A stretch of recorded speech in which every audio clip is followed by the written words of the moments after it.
पुराने वक्तों में किसी गांव में एक आदमी रहता था जिसने एक घोड़ा पाल रखा था। उस आदमी के 4 बेटे थे।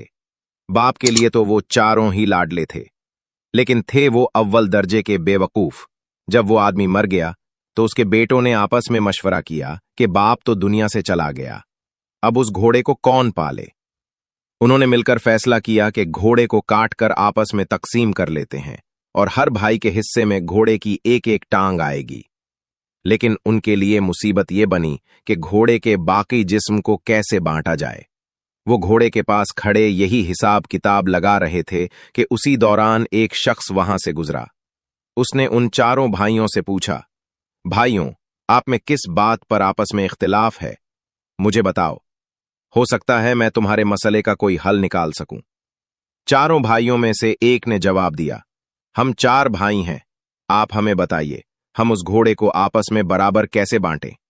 उस शख्स ने कहा, यह तो बहुत आसान है। ऐसा करो, इस घोड़े को बेच दो और जो रकम मिले वो आपस में बांट लो।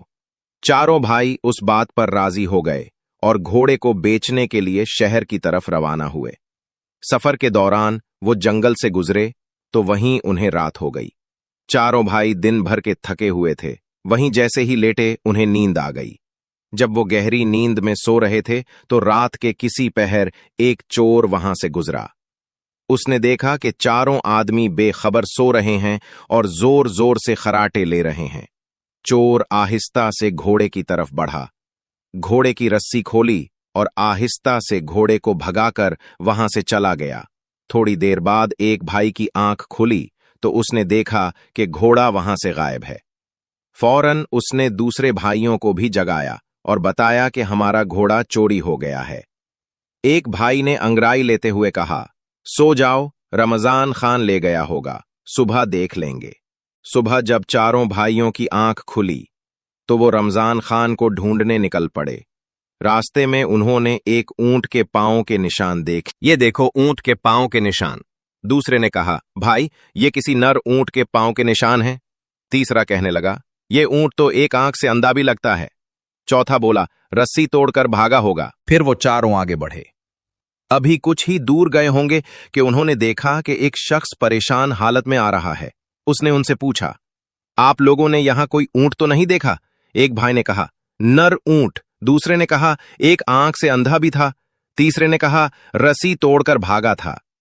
वो शख्स कहने लगा, तुम बिल्कुल ठीक कहते हो, ये बताओ ऊंट कहां देखा तुमने? उन्होंने एक जबान होकर कहा, हमने ऊंट तो नहीं देखा, तुम आगे जाकर तलाश करो। वो शख्स कहने लगा, भाइयों, तुम्हारे पास ऊंट से मुताल्लिक इतनी मालूमात है और फिर भी तुम इनकार करते हो। भला ये क्या बात हुई? हो सकता है तुम लोगों ने ही मेरा ऊंट चुरा लिया हो। चलो बादशाह के पास चलते हैं, वही इस बारे में फैसला करेंगे। चारों भाई और ऊंट का मालिक बादशाह के दरबार की तरफ रवाना हो गए।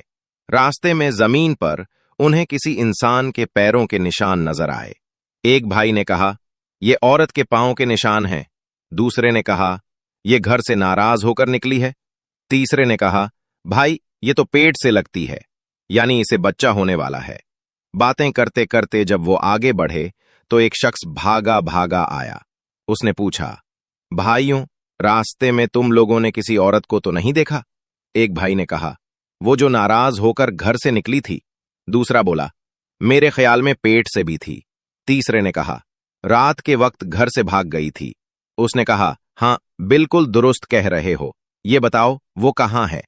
चारों भाइयों ने फिर से एक जबान होकर कहा, हमने तो उसे नहीं देखा, जाकर कहीं और तलाश करो। वो शख्स कहने लगा, मैं तुम्हारी बात पर कैसे यकीन कर लूं? तुम सब कुछ जानते हो और अब कह रहे हो कि हमें इसके बारे में कुछ मालूम नहीं। मेरी औरत यकीनन तुम लोगों के पास है। वो भाई कहने लगे, अगर तुम्हें हम पर शक है और हमारी बात पर यकीन नहीं तो आओ हमारे साथ बादशाह के पास चलो ताकि वो इस मामले का कोई फैसला करे। अब वो शख्स भी उनके साथ चल पड़। चलते चलते वो एक शहर में पहुंच गए। एक गली में उन्होंने एक शख्स से पूछा, ये रमजान खान का घर कहाँ है? उसने साथ वाले घर की तरफ इशारा किया। उसी वक्त एक घर से एक शख्स निकला और कहने लगा, रमजान खान में हूं, कहो क्या बात है? भाई कहने लगे, कल रात तुम हमारा घोड़ा ले गए थे, वो हमें वापस कर दो। रमजान खान कहने लगा, मैं अपने घर पर हूं, तुम लोग पागल हो, अहमक हो, भला मैं कैसे तुम्हारा घोड़ा ले गया? भाई कहने लगे, अगर तुम्हें इनकार है तो चलो बादशाह के पास। अब ये सब बादशाह के दरबार में पहुंच गए। बादशाह ने पूछा, तुम लोग यहां क्यों आए हो, क्या बात है? उन्होंने कहा, हम इंसाफ के लिए बादशाह के हुजूर पेश हुए हैं। फिर सब ने बादशाह को तमाम बातें बारी बारी बता दी। ऊंट के मालिक ने कहा, जनाब, उन लोगों ने पहले मेरे गुमशुदा ऊंट के मुताल्लिक तमाम बातें दुरुस्त बताएं और फिर कहते हैं कि हमने उसे नहीं देखा।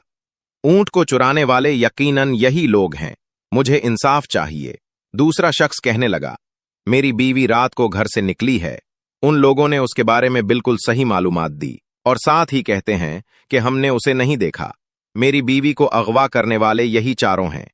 बादशाह ने इन चारों भाइयों से पूछा, तुम लोग अपनी सफाई में क्या कहना चाहते हो? भाइयों ने जवाब दिया, हुजूर, रात को रमजान खान ने हमारा घोड़ा चोरी कर लिया। रमजान खान ने कहा, अलीजा, मुझे उसके मुताल्लिक बिल्कुल इल्म नहीं, ये लोग बिला वजह मुझे पकड़ लाए हैं। बादशाह ने फिर पूछा, जब रमजान खान घोड़ा चोरी करके ले जा रहा था तो तुम में से किसी ने उसे देखा? वो भाई कहने लगे, हुजूर, हम में से किसी ने उसे नहीं देखा। बादशाह ने गुस्से में कहा, जब तुमने उसे देखा ही नहीं तो इस पर झूठा इल्जाम क्यों लगाते हो? और जो दूसरे लोग तुम्हें चोरी और अगवा में मुल्जिम ठहरा रहे हैं, उसकी सफाई में तुम क्या कहना चाहते हो? चारों बेवकूफ भाइयों ने कहा, हुजूर, ये लोग हम पर तुहमत लगा रहे हैं। हम मुजरिम नहीं, दरअसल हम इल्म गैब जानते हैं। हमें सब कुछ उसी इल्म के जरिए मालूम होता है। बादशाह ने कहा, अगर ऐसा है तो मैं तुम्हारा इम्तिहान लूंगा। अगर तुमने सही तौर पर बता दिया तो मैं मान लूंगा कि तुम वाकई इल्म गैब रखते हो।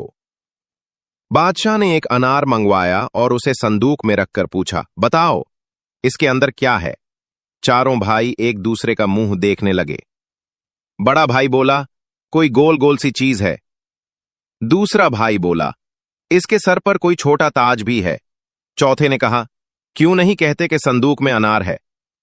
बादशाह को यकीन हो गया कि ये भाई सच्चे हैं और इल्म गैब रखते हैं।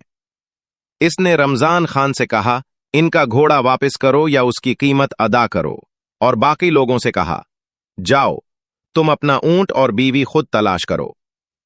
भाइयों ने रमजान खान से घोड़े की कीमत वसूल की और शहर के बाजार से भीड़ बकरियां खरीद लीं।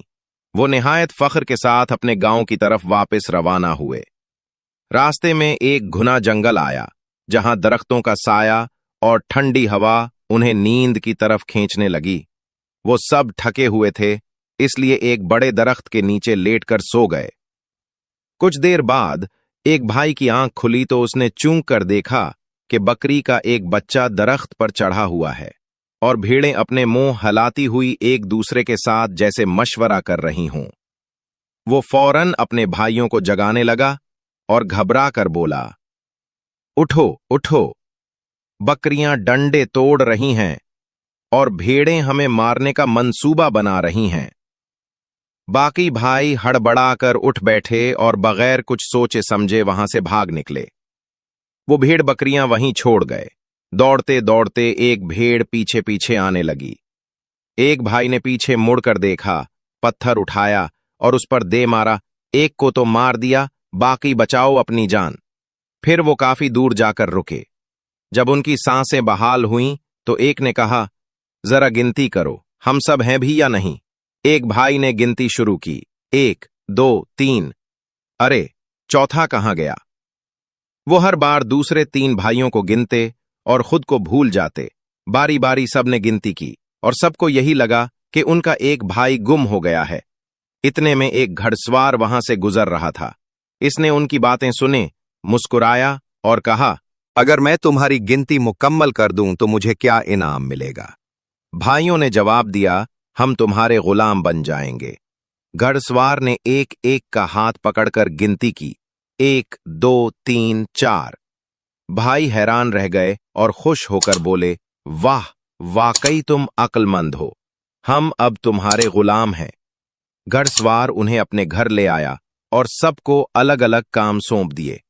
एक को कहा, तुम मेरी मां की खिदमत करो, ख्याल रखना इस पर मक्खी भी न बैठे। दूसरे को हुक्म दिया कि बैलों को खिलाओ। तीसरे को फसल की कटाई का काम दिया और चौथे को भेड़ बकरियों की निगरानी सौंपी। जिस भाई को मां की खिदमत दी गई थी वो मक्खी उड़ाने के लिए एक डंडा लेकर बैठ गया। जो नहीं मां पर मक्खी आती वो जोर से डंडा मारता। बढ़िया दर्द से कराहती रही, मगर वो भाई मुतमईन बैठा रहा।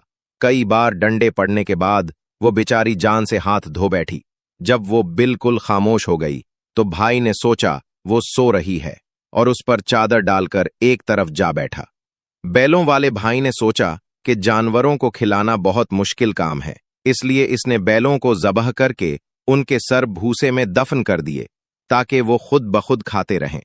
फसल वाले भाई ने सोचा कि गेहूं की कटाई और सफाई बहुत लंबा काम है।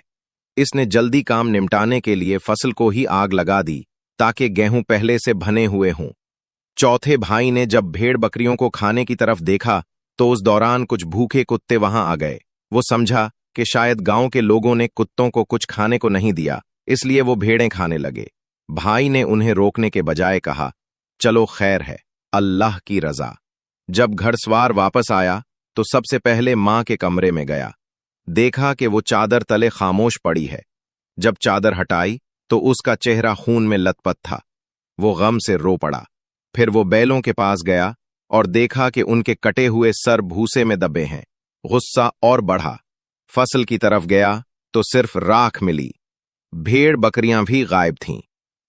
चारों भाइयों की बेवकूफियां देखकर वो सर पकड़कर बैठ गया, मगर फिर दिल पर काबू पाया और कहा, खैर तुम लोग हो ही नादान, माफ करता। उसने उन्हें हुक्म दिया, जाओ कब्रिस्तान और एक ऐसी कब्र खोदो जो कान के बराबर गहरी हो। कब्रिस्तान रवाना हुए और वहां पहुंचकर एक ने बिलचा मारा। दूसरे भाई ने अपना कान वहां रख दिया और कहने लगा, यह कब्र तो कान से बड़ी हो गई है। उन्होंने सोचा कि घड़सवार पहले ही उनसे नाराज है और अगर कब्र बड़ी बन गई तो वो और भी ज्यादा बिगड़ जाएगा।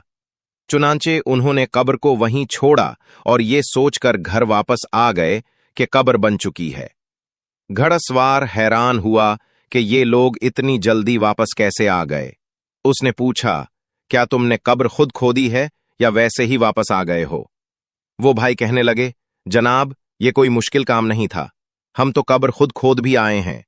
घड़सवार ने कहा, उस काम में तो काफी वक्त लगता है, मालूम नहीं तुम लोगों ने इतनी जल्दी कब्र कैसे खोदी। चलो मेरे साथ, मुझे दिखाओ। जब वो सब दोबारा कब्रिस्तान पहुंचे तो कब्र तलाश करने लगे, मगर वो कहीं नजर न आई। तलाश करते करते काफी वक्त लग गया। आखिरकार एक भाई बोला, जनाब ये देखें, ये कान के बराबर कब्र। घड़सवार गुस्से से बोला, अरे बुधो, मैंने कान की तरफ इशारा करके गहराई बताई थी, ये तो महज एक मुट्ठी भर कब्र है। घड़सवार ने गुस्से से कहा। फिर उसने चारों भाइयों को हुक्म दिया, जाओ मेरी मां की लाश ले आओ, मैं खुद उसके लिए कब्र खोदूंगा। चारों भाई फौरन रवाना हुए और मुर्दा बुढ़िया को चारपाई पर रखकर दौड़ते हुए कब्रिस्तान की तरफ चल दिए। लेकिन रास्ते में कहीं वो बुढ़िया चारपाई से गिर गई और उन बेअक्लों को खबर तक न हुई। जब कब्रिस्तान पहुंचकर उन्होंने चारपाई रखी तो एक दूसरे का मुंह तिकने लगे। घड़सवार ने गुस्से से पूछा, मेरी मां कहां है? उन्होंने बौखलाकर जवाब दिया, जनाब हम लाश लेकर ही तो आ रहे थे, लेकिन वो रास्ते में कहीं भाग गई। अब हम यहां पहुंचे हैं और देखा कि चारपाई खाली है। घड़सवार का माथा ठनका। ये कैसे मुमकिन है कि एक मुर्दा भाग जाए? फिर वो गुस्से से बोला, जाकर मेरी मां को जिस तरह भी हो तलाश करके लाओ, वरना उसकी जगह तुम चारों को यहां दफन कर दूंगा। चारों भाई फौरन दोबारा तलाश में निकले। अभी थोड़ी ही दूर गए थे कि उन्हें एक बुढ़िया लकड़ियां चनती नजर आई। उन्होंने फौरन इस पर इल्जाम धरा, तुम यहां लकड़ियां जमा कर रही हो और इधर तुम्हारा बेटा हमें जिंदा दफन करने की धमकियां दे रहा है। फिर बगैर कुछ सोचे समझे चारों भाइयों ने उस बेगुनाह बूढ़ी औरत को जबरदस्ती पकड़ा और चारपाई पर लिटा दिया। वो बेचारी चीखती चलाती रही, अपने हाथ पैर मारती रही, मगर किसी ने ना सुनी। वो उसे लिए हुए सीधे कब्रिस्तान पहुंच गए। घड़सवार से कहने लगे, ये लो अपनी मां, अब उसे संभालो, हम तो मुफ्त में बदनाम हो रहे हैं। ये भी आने का नाम नहीं ले रही थी तो हम उसे जबरदस्ती उठा लाए हैं। घड़सवार ने जब बूढ़ी औरत को देखा तो हैरान रह गया। वो औरत बुरी तरह रो रही थी, सहम गई थी। घड़सवार फौरन समझ गया कि मामला क्या है। उसने उस बेगुनाह औरत से माफी मांगी और कहा, उन नादानों ने मेरी मां की लाश को कहीं गुम कर दिया है और तुम्हें उठा लाए हैं। मैं तुमसे दिल से माजरत चाहता हूं। फिर वो खुद निकला और कुछ देर तलाश के बाद अपनी मां की असल लाश को ढूंढ लाया। उसे इज्जत और एहतराम से दफन क्या। घड़सवार उन चारों बेवकूफ भाइयों की हरकत से सख्त तंग आ चुका था। उसने आखिरकार उन सब को धक्के देकर अपने घर से निकाल दिया और हमेशा के लिए उनकी खिदमत से आजाद हो गया।